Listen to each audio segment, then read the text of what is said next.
Hi everyone, and welcome to a podcast number 3 on my channel Nikitinaknits.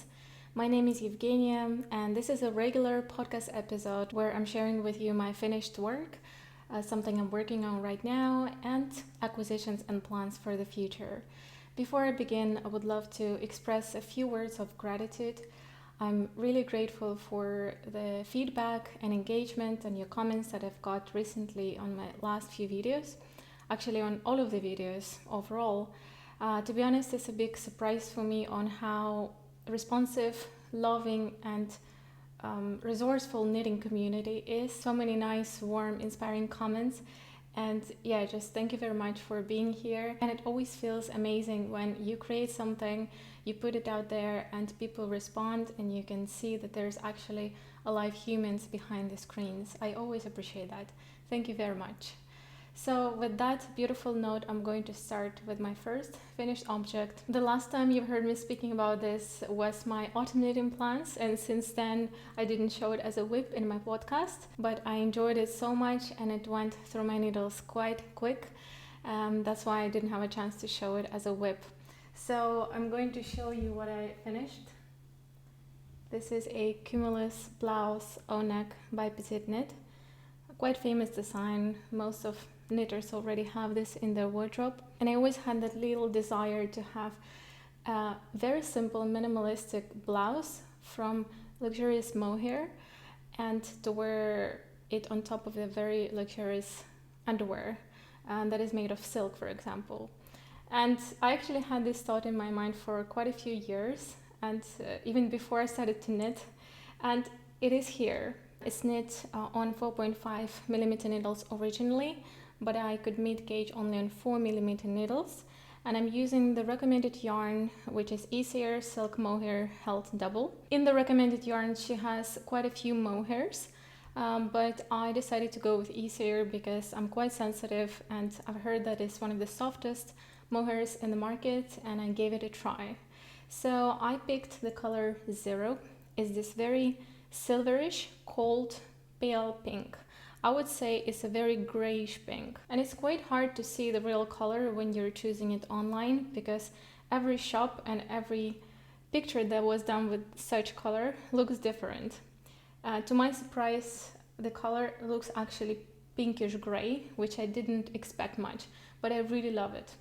I love it so much that I would knit many more times with such color and such mohair. So as I said, I could only meet gauge on 4 millimeter needles. I think it's due to the fact that this specific mohair has quite a thick thread, even though it says 212 meters per 25 grams, just like a regular mohair meterage. I find it quite thick, which is in our advantage. And I didn't find it shedding so much during the knit. So all of this fluff actually stays on your needles and been knitted into the garment, which is really amazing. So at least for now, I could clearly say that this mohair is worth the price, and I would definitely knit with this again.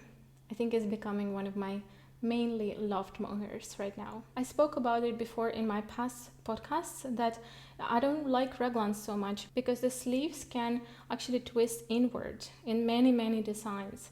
And when I'm ever knitting something with the raglan construction, this is the first thing I'm paying my attention for. And this project has no twisting whatsoever. It just sits so beautifully, and it doesn't have any short rows, any shapings. Like, yeah, just my applause to this design. A few modifications I did.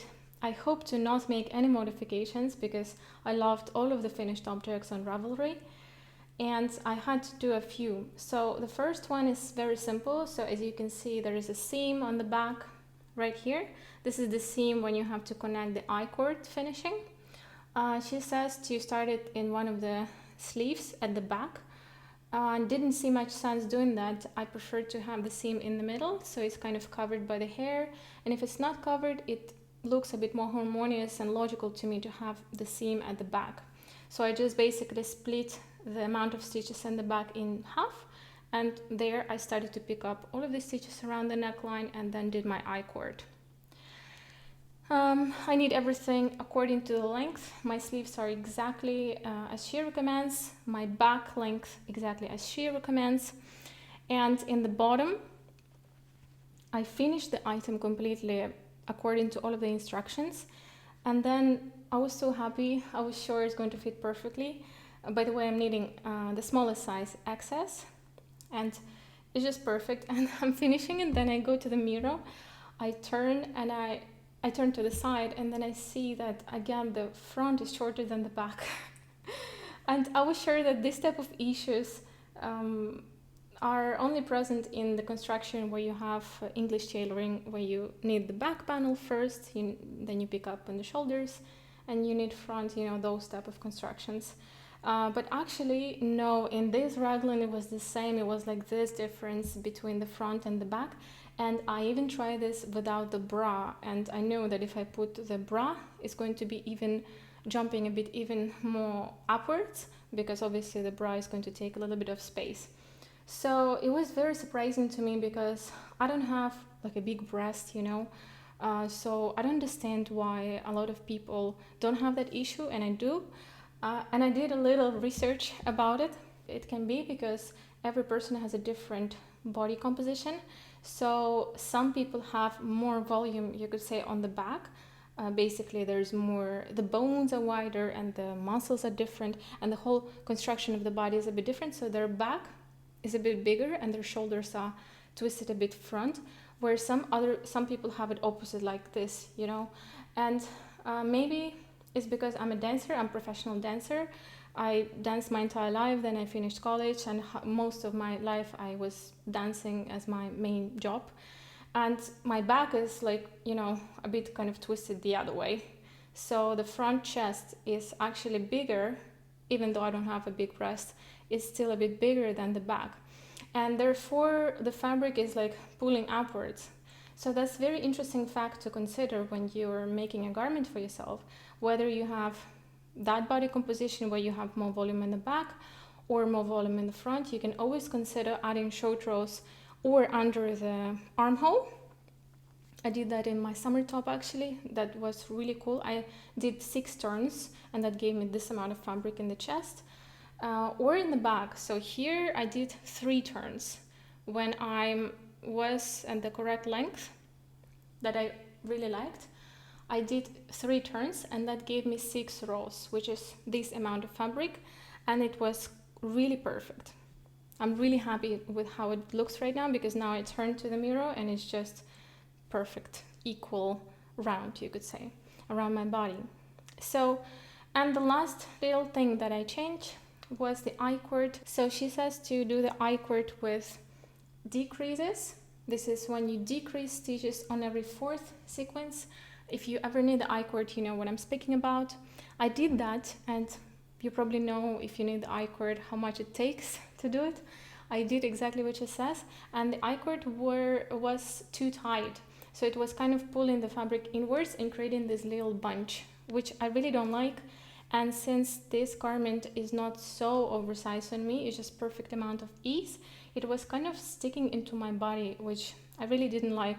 So I had to undo it all of the I-cord, and I did I-cord without decreases. She says the decreases I needed for the I-cord to not flare out.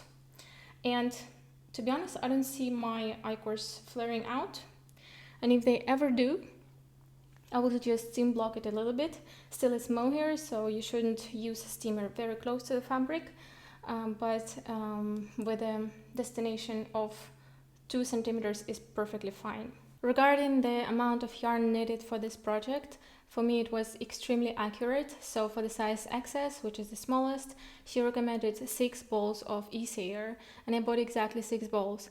So usually I need just a little bit more tight than PetiteKnit, and I was a little bit concerned if I'm going to have enough. And also I added short rows in the bottom, and so you had to see me. And plus I didn't do decreases, right? So that means a little bit more fabric required for the I-cord. And you had to see me, my temptation to finish the I-cord and the project overall, because I was almost sure that I don't have enough yarn. But actually I did have exactly enough, and this is what's left, basically. I think it's like less than 1 gram of mohair left, and that makes me so happy, because I absolutely hate when I have like 1 whole ball of leftover, let's say, because I had to use 3 grams from there. I don't know what to do with that later. Regarding the underarms as well, I want to say I did the same what I did in my poppy tee but sweater in my podcast number 2. So I did pick up 3 additional stitches right under each side of the underarm, and that allowed me to not have to sew any holes, and it looks quite neat. Instead of doing only number of stitches that she recommends, you pick up 3 additional stitches here on one side and here on the other side. And as you start knitting from round number 1 or round number 2 if you wish, you start decreasing in the direction inwards towards your arm. So one decrease goes to the right and one decrease goes to the left direction, and you kind of form this triangle under your underarm. So this is what it looks like. So with that being said, I want to acknowledge why people love this blouse so much, because it's completely stress-free, it's clear, it's predictable, and it fits great, and it's very wearable, because mohair is not likely to felt so much, and that is actually the difference between Suri alpaca. Even though Suri alpaca is way softer to the skin, and I love Suri alpaca, it felts quite a lot. I have the whole entire cardigan in Suri alpaca, and I can already see quite noticeable felting, and this garment doesn't even have 1 year of use. As far as I know, Super Kid mohair is the first shearing of the Angora goats up to 6 months, and kid mohair is just Angora goats, which are still very soft, cute goats, but it's already on the first cut, and the goats are growing up. So this is what I believe a difference. From the very good news, we're jumping into quite frustrating news that recently happened to one of my WIPs. I'm going to just show you what happened. This is my WIP. It's a beautiful pattern by Other Loops, Braidy loop sweater. My dream knit. The moment when she released it, I was so excited to knit it. I started, and even though there are a few mistakes in the pattern, that didn't stop me from enjoying this project. I reached out to quite a good progress, so it's quite a lot of stitches on the needles, even though I'm knitting the smallest size, but I made it to the whole entire shoulders and already neck increases, and it took me quite a while because the recommended needles are actually 4mm needles, but I could only achieve the gauge on 3.5mm needles. Regarding mistakes in the pattern, I wanted to say that there is a mistake in the, at least for my size, the first smallest size, there is a mistake on the neckline increases. Basically, you need the back panel, not the panel, like a little line, right? And from that line, you start increasing for the neck, right here, right? You start increasing here, and this side was correct, but the right side was incorrect. And since I trust on reputation of that designer, I was like feeling that something is wrong, but I just kept knitting, trusting the pattern. And when the pattern stitch was not lining up correctly, I went on Ravelry, and quite a lot of people mentioned what kind of mistakes are there and how to fix them, which was really great, really helpful. So thank you very much if you're one of them. And another thing that was quite challenging for me, I wouldn't say it's a mistake from the pattern, I would just say is you need to do some math. Basically, when you knit the shoulders, right, as a saddle shoulder construction, where you knit first the saddles separately with the back, and then you start picking up stitches all the way around on the back and in the front. And the frequency with which she recommends to pick the stitches is not so clear. In the front, you should follow what people say in Ravelry, and in the back, you should more follow what she says in the pattern, but it's neither of those. For the front, it's correct, you're going to make it if you follow what people say in Ravelry, and in the back is quite tricky. I had to do it 4 times, and I had to do my own math, and I'm still terrified because I have to unravel of what happened to my project. I have to unravel it all the way to the shoulder. Basically, half of my work. Oh my gosh. I was eating figs, fresh figs, right? And even fresh figs usually don't have so much juice in them, but this one for some reason had quite a lot of juice, and it kind of exploded a little bit and fell right in my back, and my back was open. and it felt right here. I was like, okay, it's just a juice. It looked like a little wet spot on my project. I went home and immediately I went to wash it. I washed it with alkaline and I put a little bit of my very gentle shampoo that I use for my hair on the side.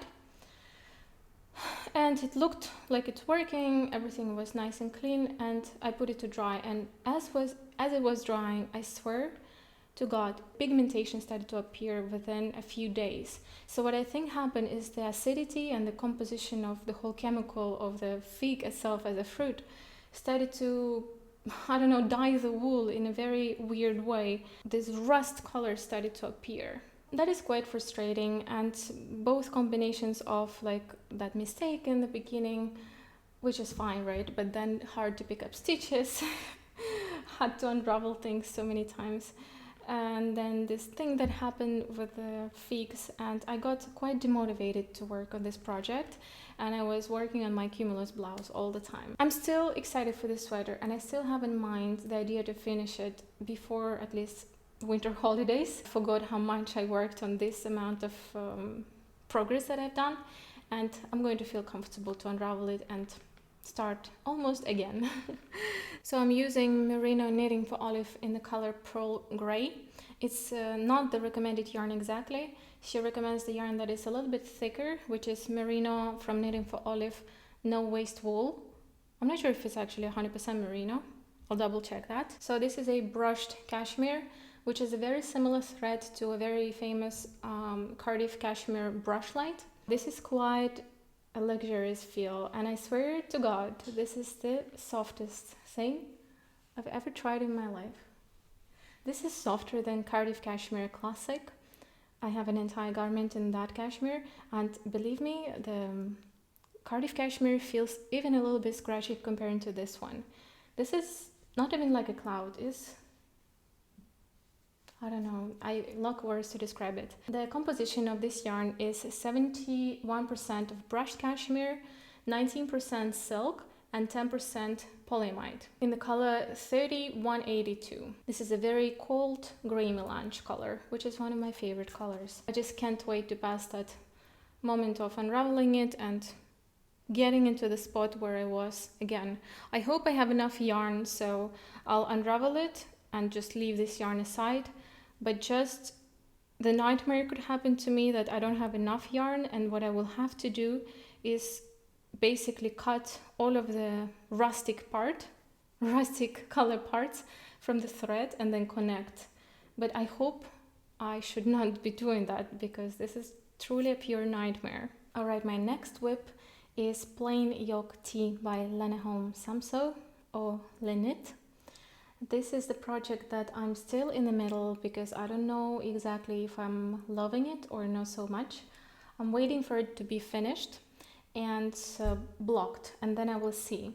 The reason to that is that first, the yarn is quite stretchy, so that's why I picked up the smallest size, which is double XS. And right now when I'm trying it, it's still a little bit more fitted than I would like. But since this yarn is 100% viscose, I'm almost sure that it's going to grow quite a bit. This is a yoke construction, the most simple yoke construction with some short rows on the back. Thank you for this. And then you just increase with left lift increases, which look quite beautiful actually. I will start practicing left lift and right lift increases more frequent, because they don't leave the little holes. And they look very neat. So you're increasing all the time with different amount of stitches in between increases as you move downwards. So you do need to count your stitches, and you do need to kind of pay attention on how many stitches in what frequency you increase. But it's nothing complicated. This pattern is completely beginner friendly, and even the short rows are quite simple if you just pay attention to what she's saying. So when you're done with the increasing for your size, you're doing a little bit of raglan increasing. I did just a bit more raglan increasing for my preference. So I'm following double XS size, and then I did more increases. I don't know how much more. I think actually more than double in the amount. Like she says to do 3 increases for my size, and I did like 6 or 7, which I quite like. So I did my personal modification touch to this pattern. And then you just knit down and you close the stitches in the most regular way, and you start cast on with the most regular way. So it's a very simple design, and I quite like it. I would love to repeat this in a different yarn. For example, in the recommended yarn, which is Sandnes Garn LeKnit. I've never tried that yarn before, and it's going to be more lightweight and more breathable. Also, to achieve the gauge, I had to switch to the needle size 3.5. Even though the thickness of such yarn that I'm knitting with is the same as Sandnes Garn LeKnit, I could not achieve the gauge. So in her pattern, she knits it on 4mm needles. I'm using Casasol. I even left the label for you guys to see. Casasol 100% bamboo, or it's also called viscose. It's quite heavy yarn, so basically it's 100 meters per 50 grams. I would say, even though it's a very heavy and incredibly drapey, I love this yarn a lot. And it's not so expensive. So I paid, I think, €9 for 200 grams ball, which is quite a good price. And Casasol is a Spanish, quite unknown brand, but quite popular here in Spain and Tenerife specifically. If you have any access to this specific yarn, I would recommend trying it. But be aware that it's going to be a quite heavy garment. So what's left here is just the bottom. I think maybe 3 rows left, and just a little bit of the sleeves, and I'm going to be done with this garment. I think it's really nice to wear it in the mid-season because it's quite thick, or in the cool evenings in the summer. Well, depending of course where you live. But yeah, I think even though this is a thick fabric, it can be quite useful even in summer. So excited to finish it and see in the end, after blocking, how it fits and if I like it, which I'm going to speak about it hopefully in the next podcast. And right now I'm going to show you some of the accessories. A little story before I do that.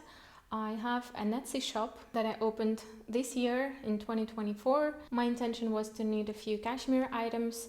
I'm a fan of cashmere, and I have access to Italian stock yarn that is cheaper. I already spoke about it before.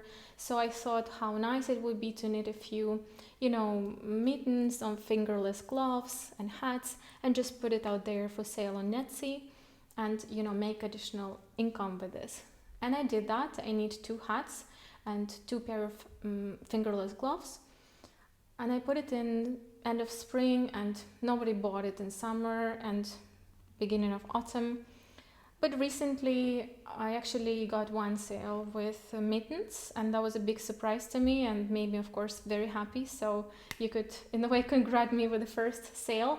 But while I was doing that, I realized that I cannot just knit like a machine for the shop. So I decided to stop doing that and eventually order machine knitted mittens and hats from our Ukrainian designers who have their knitting machines at home, and they have like little businesses where you can just order clothing from them. And I decided to just send them the yarn that I want to knit with and order a specific amount of items and then post it in my shop. So I kind of keep my knitting away from hustling, and because I think I will hate it eventually if I keep doing that. So I want to still be free and creative with that. So the first item is the fingerless gloves, which are these cute little mittens. It has no pattern. I did it all myself. It's 1x1 rip, and it has this, we call it Indian way of doing the finger. I don't know how you call it in English. I'm sure it has a name, so please let me know in the comments. It looks like this. Yeah, quite flexible 1x1 rip, German twisted cast on, and Icelandic or Norwegian bind off, which works the best for most of my accessories. I love this combination so much. And the second thing that I knit in the same yarn, I'm going to speak about the yarn right now. This is a brioche hat in its unfolded state. So basically I'm going to fold it and show to you. Brioche hat was quite a lot of time to knit. I knit this on 3mm needles with 5 strands of yarn. In the folded state it looks like this. Very, very cute. incredible. I'm a big fan of this brioche hat, these kind of brioche hats, but not when they're knitted on a chunky gauge. I love them when they're knitted on the very small needles, and then it looks so beautiful. I want one for myself in the very pale grayish white color. I had to change because it's incredibly hot, and I'm just feeling too hot today. We're still in summer in the way in Tenerife. The yarn is 100% cashmere from Cariaggi. This is a 2-ply yarn that has 1,500 meters per 100 grams, and I knitted these beautiful items with 5 strands each on 3mm needles for the hat and 3.5mm needles for the mittens. This is the color 21677 Perseus. That is this very deep ocean blue, and this is quite thin thread. When I knit these items, I didn't have any yarn winder or any umbrella, and it was quite tricky to knit with this, so I had to create 4 more cones and wind each cone by hand. A lot of labor. I just wonder, why did I have so much patience before? Maybe because I started to knit not so long time ago back then. Anyways, 5 strands completely stuck at home, because imagine I have like this box where I have 5 cones from which I knit. I pull and I create 1 strand. But the good thing is that when you wash these items, they blend very well because it's carded wool, carded cashmere. And you don't really see that it was completely unspun yarn, right? Which I like a lot. It can work for the entire garment as well. I also want to comment on the fluff that it produces compared to some other cashmeres.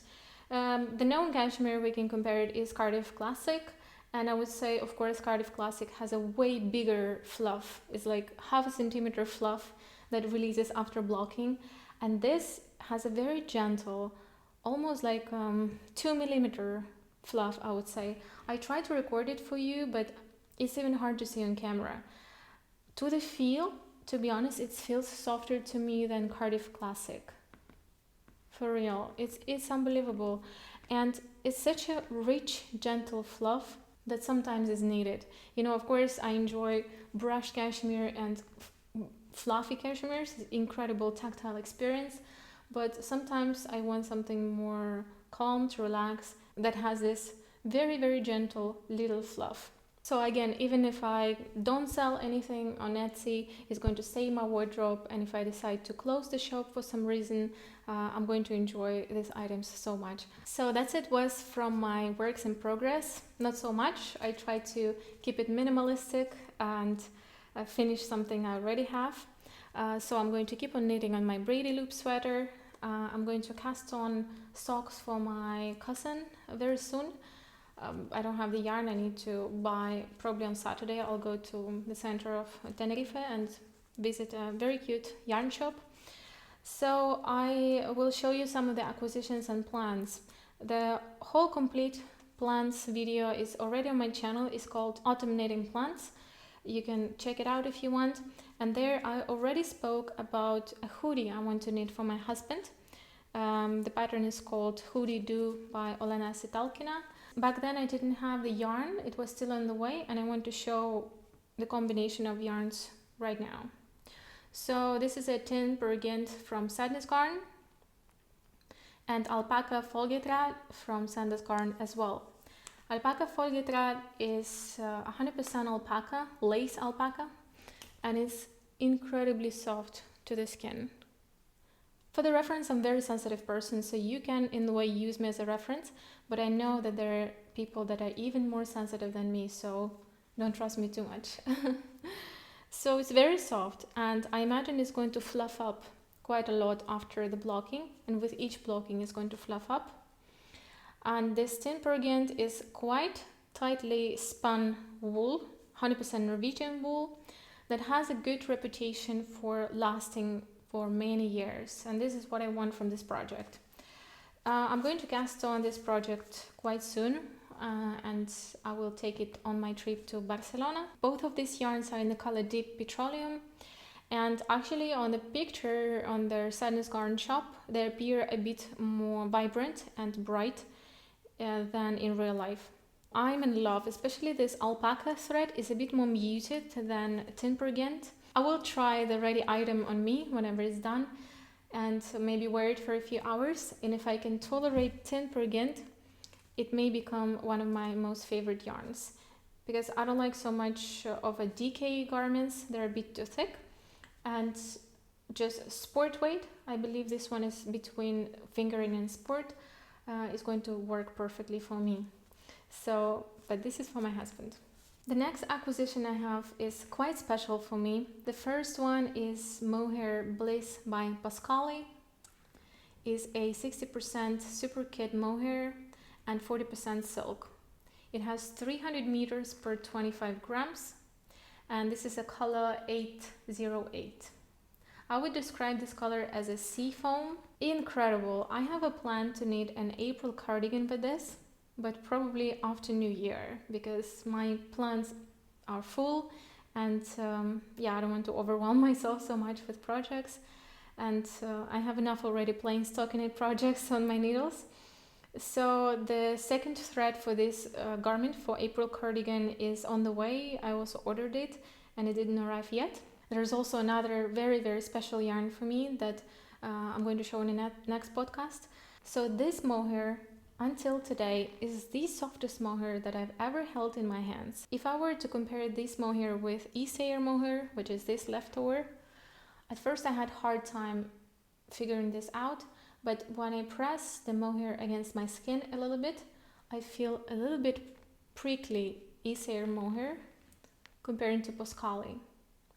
Don't get me wrong, Isager mohair is not scratchy at all to my skin, and both of them are super kid mohair. As I already said, there is a difference between kid mohair and super kid mohair.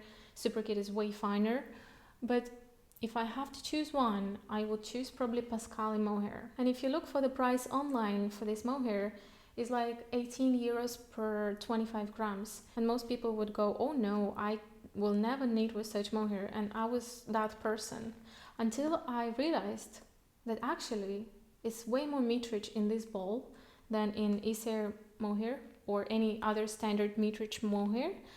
And it makes sense that they should cost the same price in the end of the day. So I did some math. I, for example, picked April cardigan recommended metrage, and I divided it by Isager mohair and by Pascali mohair.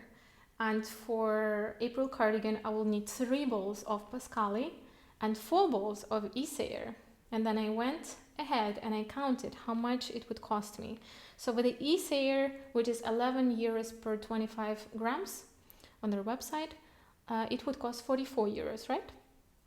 And with Pascali, which is 16 euro per, I was wrong, it's 16 euro per ball, you will need 3 balls, which is 48 euros. In the end, you're overpaying 4 euros per garment, at least for my size and for this specific garment. It doesn't make probably sense to overpay for people who can tolerate most of mohairs in the market, but I think it does make sense if you really enjoy mohair but you cannot wear it next to the skin. And I already saw a few people who do their podcast how much they regret buying some expensive mohairs and knit the whole garment with them, and they just simply can't tolerate it to the skin at all. So my opinion that it's worth trying, but still there's going to be always people who cannot tolerate even this mohair. So I'm excited for this garment, and I will report on how it feels probably in 2025, because this is going to wait for me. The next yarn that I bought is actually a gift for my knitting friend. So Inna, if you're watching this right now, please skip to the next chapter that is called Umbrella Swift. So you're not seeing what I got you, so it's still a surprise. And if we already meet before I publish this video, then it's not a big deal. All right, so this is 100% cashmere. This is a very similar thing, I would say even the same thing as Cardiff cashmere, but even better.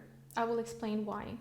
So again, this is 100% cashmere. It's plied in the same way as Cardiff, basically a chain that is a little bit flexible, and it has more metrage per 25 grams. This one is 115 well, not so much, right? Cardiff Classic is 112 per 25 grams, and this one is 115. So not so much more meterage, but still 3 meters for such expensive cashmere is important. This is Mondial Deluxe Cashmere, and it was one of the recommended yarns for a small version of Sophie scarf by PetiteKnit. And I went ahead on Ravelry and I checked ready objects with this yarn. And if I had to choose between Cardiff and Mondial Cashmere, this one is a little bit thicker. I would probably choose this one. To me, it's a bit softer and it's a bit thicker because the recommended needle size is 4mm when Cardiff is 3.5. So I got her 2 balls and I hope she's going to be able to make a hat or a pair of mittens, or maybe buy even a few more balls and maybe make even a garment with this. This gift is related to the fact that I'm leaving the island and I'm not sure if we're gonna be able to meet ever again, which is quite sad.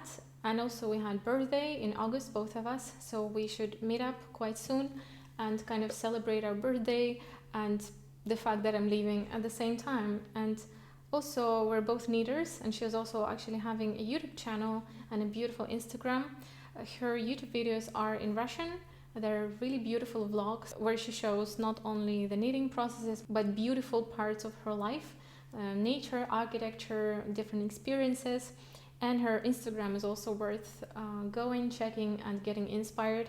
So I hope this gift makes sense for her, and she even says that she's cashmere addict on her Instagram profile.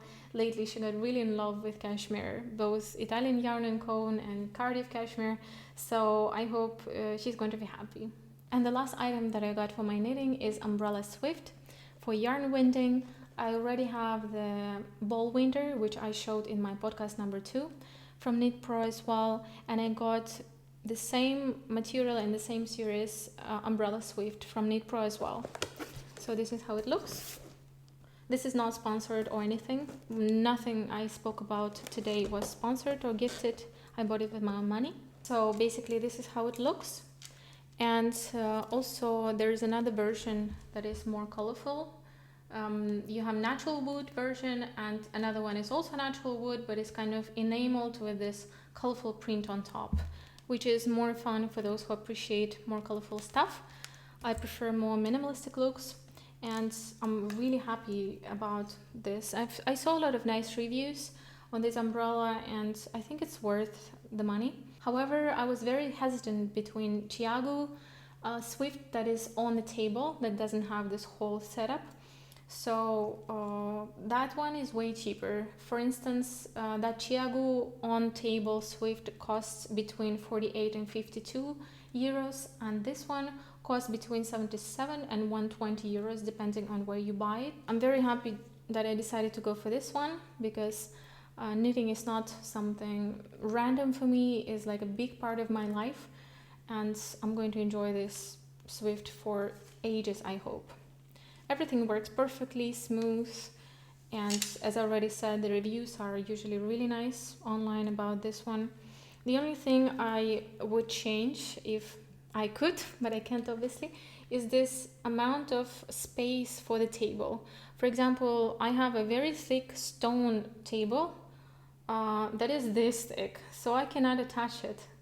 Luckily we're moving in 3 weeks, and I hope I think there I will be able to work with that table. So yeah, I would prefer them to make it a bit thicker if possible. Alright, that was it for today's podcast. I hope you had some fun and got some knitting done. Leave me a comment on any thoughts that you had during this podcast, anything interesting, useful, or just what you're working on right now, or maybe what you're excited to work on in the next few days to cast on. Thank you very much for watching, and I'm wishing you a beautiful day.